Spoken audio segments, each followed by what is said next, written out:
চাকরিটা এক প্রকার হারাতেই বসেছিলেন ম্যানচেস্টার ইউনাইটেডের ম্যানেজার এরিক টেন হাগ। তবে শেষ পর্যন্ত ইংল্যান্ডের ঐতিহ্যবাহী ক্লাবটিতে টিকে গেলেন।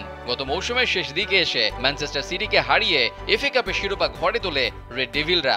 চাকরি যায় টেন হাগ তখন বলেছিলেন, যেখানে যাবেন শিরোপা জিততে চান।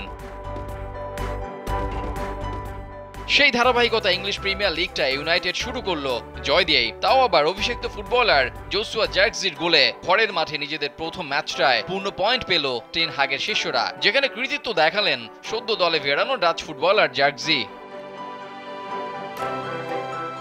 23 বছর বয়সী ম্যান ইউর এই নতুন ফরওয়ার্ড শুক্রবার রাতে ফুলহ্যামের বিপক্ষে মাঠে নামেন বদলি হিসেবে। ওয়ালটন ফ্যানের অ্যারোডাইনামিক ব্লেড ঘরের কোনায় কোনায় ঠান্ডা বাতাস ছড়িয়ে হাওয়া বদলে নেয়। ইউনাইটেড এক প্রকার পয়েন্ট হারানোর সংখ্যাতেই ছিল, তবে দলকে ডুবতে দেননি অভিষিক্ত জার্কজি। ম্যাচের শেষ দিকে এসে দুর্দান্ত এক গোলে লিড এনে দেন জেনজি ডাচ ফুটবলার। তার একমাত্র গোলেই লিগে জয় নিয়ে শুভ সূচনা করল ইউনাইটেড। ওল্ড ট্রাফোর্ডে ম্যাচের তখন 87 মিনিট, সংখ্যাটা ছিল নিজেদের মাঠে পয়েন্ট খোয়ানোর। ঠিক তখনই গোলের বিল্ডিংটা করে দেন জার্কজি নিজেই। ডান দিক থেকে বল দিয়েই ঢুকে পড়েন ডি বক্সে। এরপর সেই বল তার উদ্দেশ্যে ক্রস করে বক্সে পাঠান আলেহান্দ্রো গার্নাচো। দুর্দান্ত এক শটে বল জালে জড়িয়ে দলকে জয়সূচক গোলটি এনে দেন এই ফরওয়ার্ড।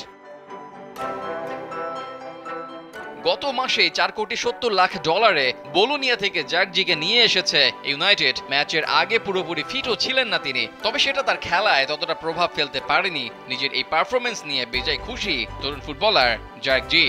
ঘরের মাঠে নিজের প্রথম ম্যাচেই গোল এবং জয় পাওয়া, এর চেয়ে ভালো কিছু হতে পারত না। আমাকে বলা হয়েছিল ওল্ড ট্র্যাফোর্ডে গোল পাওয়া ম্যানচেস্টার ইউনাইটেডের হয়ে সবচেয়ে সেরা অনুভূতি।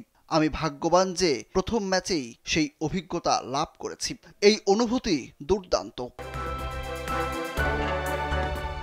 মৌসুম শুরুর আগেও ইউনাইটেড ততটা ভালো অবস্থানে ছিল না, যার কারণ দলে একাধিক ইনজুরি সমস্যা। এ নিয়ে টেন হাগের মুখে আক্ষেপের বাণীও শোনা গিয়েছিল। তবে জয় দিয়ে এবারের মৌসুম শুরু করাটা এক প্রকার দরকারই ছিল ইউনাইটেডের। গত মৌসুমটা 8 নম্বরে থেকে শেষ করলেও এবারের মৌসুমটাতে যে ঘুরে দাঁড়াতে চাইবেন টেন হাগ, সেটা তার সিরিয়াসনেস দেখেই বোঝা যায়। রেজাউল করিম, কালবেলা।